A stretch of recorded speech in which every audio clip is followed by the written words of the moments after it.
Everyone's in on the Great Reset. Well, almost everyone. There's one guy who's got the power to do something to stop it, and you know exactly where I'm going. And they made a mistake. They tried to get Trump on their side, so they invited Donald Trump to Davos, I think a couple of times. But in January, when Donald Trump, I think, really began to see the beast that he was up against, he went to Davos, to the World Economic Forum, and he stuck a mega finger in their eye. We're committed to conserving the majesty of God's creation and the natural beauty of our world. But to embrace the possibilities of tomorrow, we must reject the perennial prophets of doom and their predictions of the apocalypse. These alarmists always demand the same thing: absolute power to dominate, transform, and control every aspect of our lives. We will never let radical socialists destroy our economy, wreck our country. 2 days after Donald Trump gave that speech, the 89-year-old leftist weirdo billionaire George Soros made an emergency intervention where, at Davos, once again, warning that the U.S. 2020 election will determine the, quote, fate of the whole world. Now, in the context of Davos, take a look at this one more time. This is a month after Donald Trump addressed Davos and stuck the MAGA finger in their face. Here's what Francis, the Vatican, and Jeffrey Sachs had to say in response. And it is a dangerous country right now. It will be absolutely dangerous if Trump wins re-election. Trump wins re-election. Trump wins re-election. Francis invited this guy to the Amazon Synod as an honored guest and advisor. He's also Bernie Sanders' advisor. What's he doing in the Vatican? Why is this guy who's a promoter for socialist, out and out socialist, Bernie Sanders, what's he doing advising the Pope? Why does he have entree to the Vatican, friends? Sachs supports abortion and contraception, but that's not a problem for the Vatican.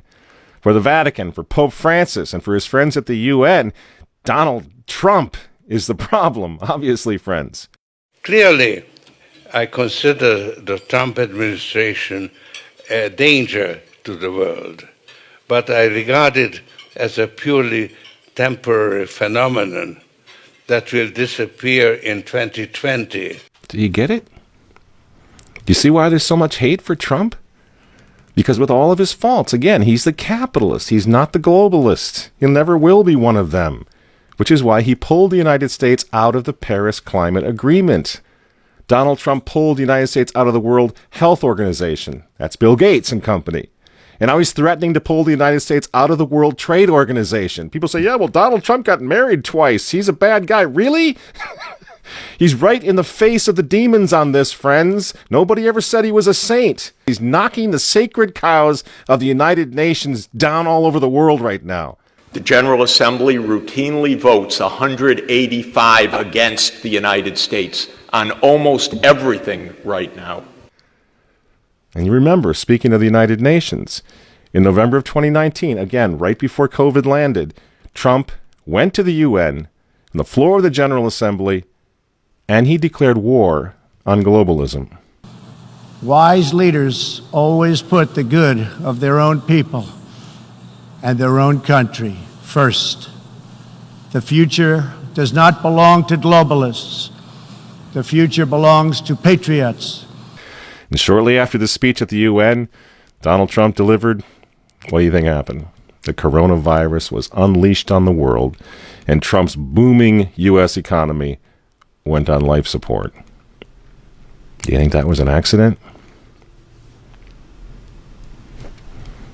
So when they tell all of us to stay home, wear your mask so grandma doesn't get sick, please understand what's really going on here. They don't care about your grandmother.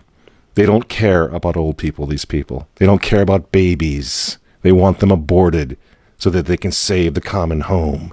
Abort babies, millions of them all over the world. They don't care about babies. They don't care about old people. In fact, if you want to save your grandma, tell the globalists to stay the hell away from her. You remember how some of them, like Cuomo and characters like this, were running COVID recovering patients through nursing homes? That's how much they care about grandma.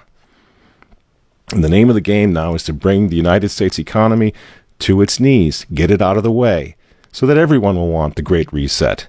Make the new normal so intolerably abnormal that even you and I, maybe, at some point in the near future, will be begging for the vaccines because we'll be driven crazy by that point. Begging for whatever else is going to keep us safe according to our jailers and our handlers and our zookeepers. You see? That's what they want. That's why they keep using this term, new normal. You know what we do to fight back? Go to work. Go back to school. If you're healthy, take off the mask. And for heaven's sake, go back to church and pray that Trump wins in November. That's what the reset was all. That's what the Russia hoax was all about. That's what the impeachment hoax was all about. Don't you see?